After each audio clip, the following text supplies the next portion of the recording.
Am I the a-hole if I, female 25, refuse to lend my engagement ring to my sister-in-law, female 20? I recently got engaged. Yay! The proposal was really intimate and sweet. I have always been very picky about rings. They're my absolute favorite type of jewelry. So obviously I was sure on what kind of engagement ring I wanted even before I had a boyfriend. My fiancé proposed with the exact ring that I wanted, and I was so happy he respected my wishes. This is going to be important later.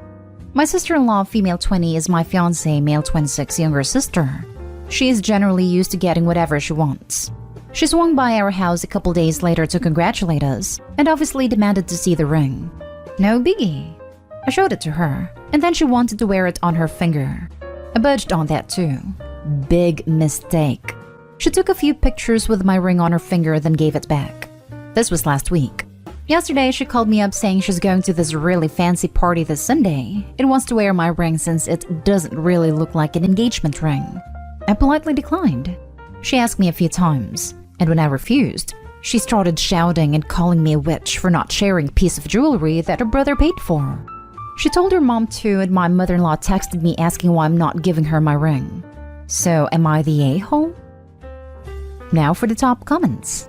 Not the a-hole. It's your engagement ring, not a communal bicycle.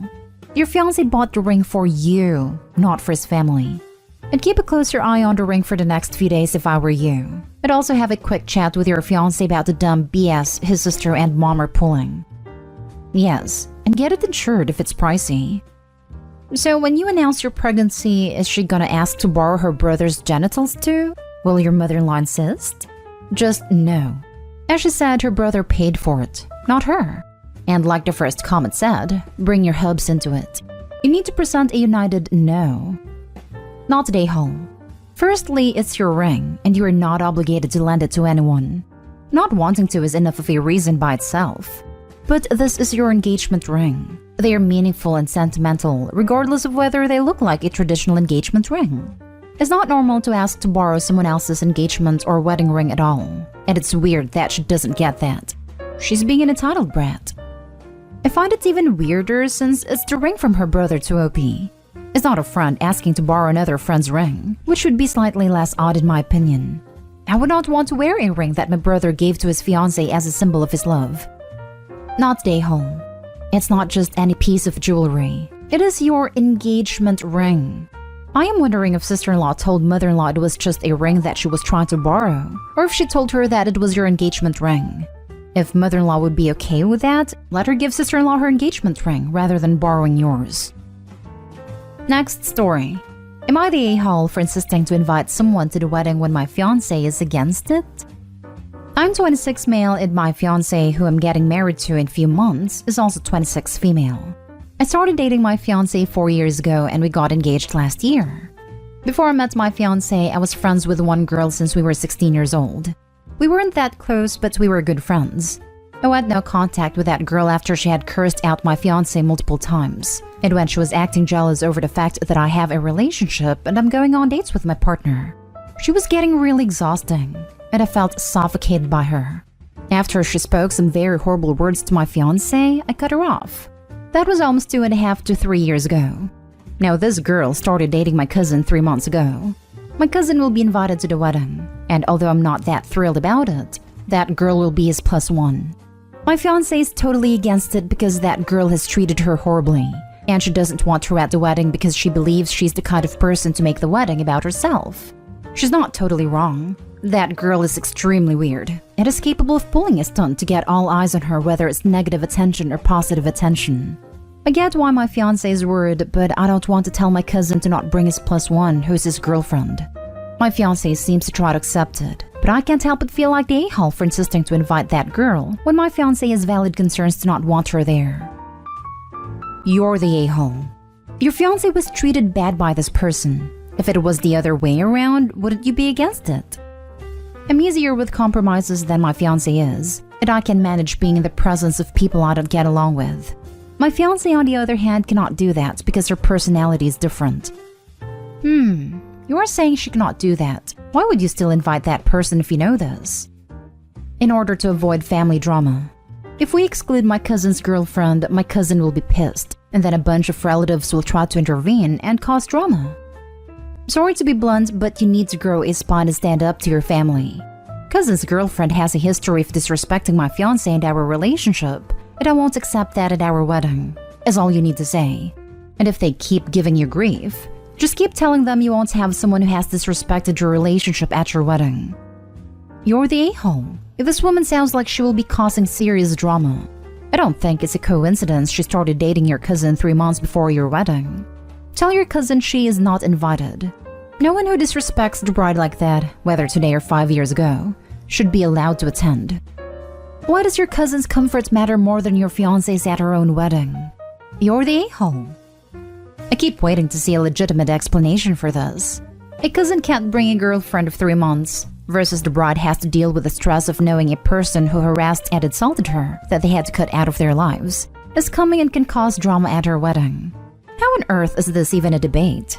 Your fiancé has to feel like your lowest possible priority right now. You're the a-hole. Next story is titled, Am I the a-hole for turning down the best man role and disrespecting the couple's wishes? I will provide some context before getting to the actual story. I come from a country where bridal parties like groomsmen and bridesmaids are not a thing. Some younger couples do wedding parties because it's a trend in the West, but it's definitely not something usual in our culture. Best men and maids of honor don't have the same role that they do in American weddings. They have the role of spiritual supporters in terms of religion. Now, it's usually just our version of best man and maid of honor in the wedding party, and if either of them is married, engaged, or in a long-term relationship, their significant other is expected to sit at the head table along with the bride and groom. It's unheard of here to pair maid of honor with best man and bridesmaids with groomsmen. Everyone is with their significant other or their chosen plus one. Now, my best friend is getting married to his future wife. His wife has never liked my fiancé since the very beginning. The reason was that his wife wanted to set me up with her cousin, and I rejected her cousin by getting with my fiancé and ruined her plans. Throughout my 7-year relationship with my fiancé, my friend's wife was doing sketchy things at the beginning to get us to break up, and later she'd just be extremely shady. I put an end to this behavior by speaking to my best friend about his partner's behavior, and how she has no right to treat my fiancé like that. Now on the wedding. The bride decided she wants an actual wedding party full of groomsmen and bridesmaids. She was a very traditional person who always judged that new Western trend, so it came to our surprise how she chose to do that. Later, it became clear when she announced the wedding party will be paired with each other, and their significant others will not be their significant others for the day, and will have to play pretend with the other wedding party members. So as best man, she wanted to pair me with a maid of honor, who was none other than the cousin she wanted to set me up with. I was expected to walk with maid of honor, dance intimately with maid of honor, sit with maid of honor during dinner, while my significant other would be seated with some random guests she didn't know. Seeing through the bride's intentions, I said that they either changed the plan or I'm stepping down because I know what she's trying to do. She always hated that bridesmaid trend, and she always frowned upon it, but suddenly she wants to adopt every single part of American wedding culture out of spite for me and my fiancé's relationship? My best friend said to either take it or leave it, and then bride pulled the "it's my wedding" excuse and said that even if she wanted us to fake kiss with maid of honor, we should be expected to do it out of respect for her wedding day. I said I'm stepping down from the best man role if it means my relationship to my fiancé is disrespected like that. Our friends understand my reasoning for stepping down, but still claim I'm the a-hole because I'm obligated to respect the couple's wishes no matter what. Now for the top comments. Not the a-hole. Also, the bride is getting the Western tradition wrong. You don't pretend to be in a relationship with a maid of honor as the best man, and you certainly don't fake kiss. Frankly, even in the States, I would turn down this request, because it's completely wacky and usually disrespectful to the fact I'm in a relationship. No one should ask you to act like you're not for a night. I always found this tradition tacky because I find it disrespectful to have someone's significant other separate from them in such an event. But that's just because I grew up differently in another culture and it's not the norm here. She has the Western tradition completely wrong. The only time the best man and maid of honor are paired up is for the walk back down the aisle after the ceremony. They're not treated like a couple during the rest of the celebration. Not the a-hole. Her demand is bizarre. She says she's seen bridesmaids and groomsmen paired for the dance too, and that they have a separate wedding party table where actual significant others aren't allowed. I've seen similar stuff too, to be honest, all over social media, so she's not entirely making it up.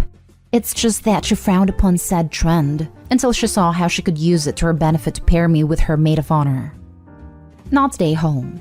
I'm so glad you're standing up for your fiancé. When people ask you, don't even make it about the bride. Simply say you are not comfortable performing the requested tasks, especially the things that require you are somewhat intimate with someone other than your fiancé. At first, that's what I said to my friends before telling them the actual reason, since some of them weren't aware of how my friend's wife treated my fiancé and why. At first, I said I don't feel comfortable. That led them to calling my fiancé insecure, and that she could handle not being all coupley with me for one night. After I saw them calling her names, I actually told them the exact reason I'm stepping down. And I'm feeling disrespected since they weren't aware of what was going on all these years, and my fiancé and I didn't want to be petty and expose my friend's wife before. They said that makes me more justified, but I still should not have stepped down because respecting the couple's wishes on their wedding day is more important than my relationship and whether someone will take offense. Next story. Am I the a-hole for refusing to fly with my ex even though we're going to the same wedding and share kids? So my ex's cousin is getting married soon and our families are friends, so I got invited. The wedding is in a different country. And my ex suggested that we, me, him, and our kids, fly together, but I said no. He then told me he would be taking our kids, since it was technically his custody time the day of his flight. So I agreed and said I would see them there then, which he didn't like.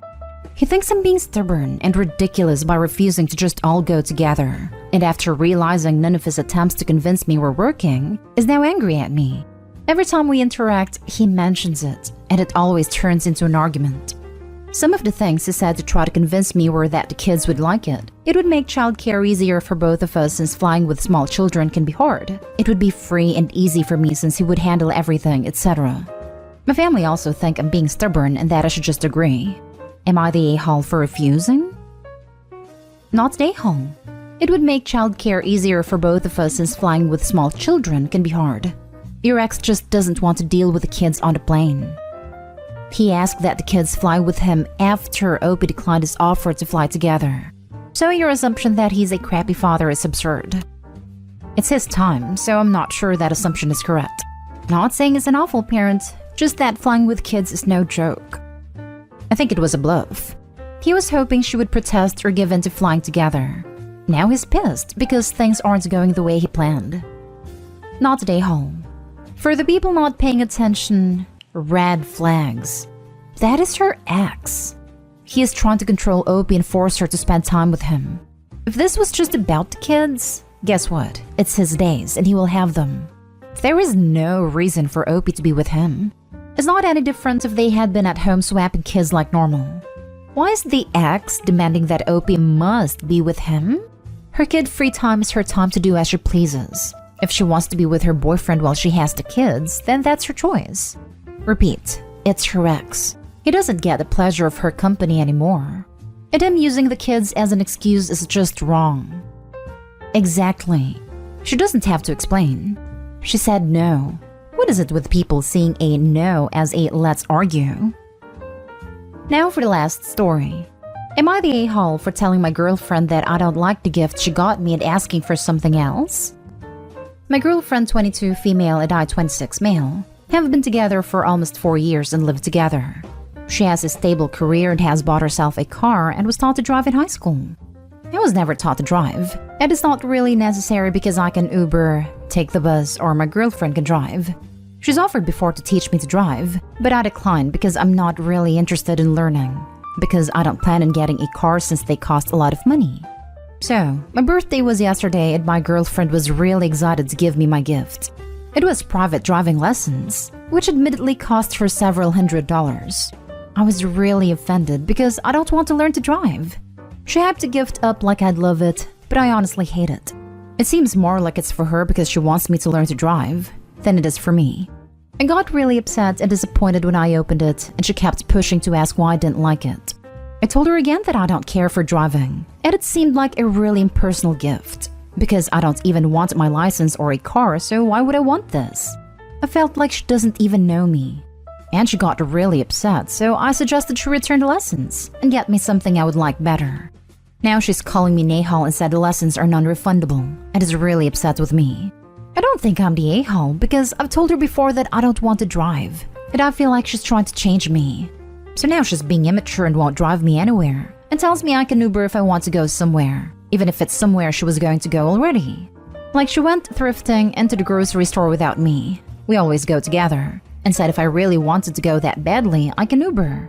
It's not even like I ask her for rides ever. I just tag along if she's already going somewhere. I get Ubers to and from work and have a good job, so it's pointless for me to even get a car or license.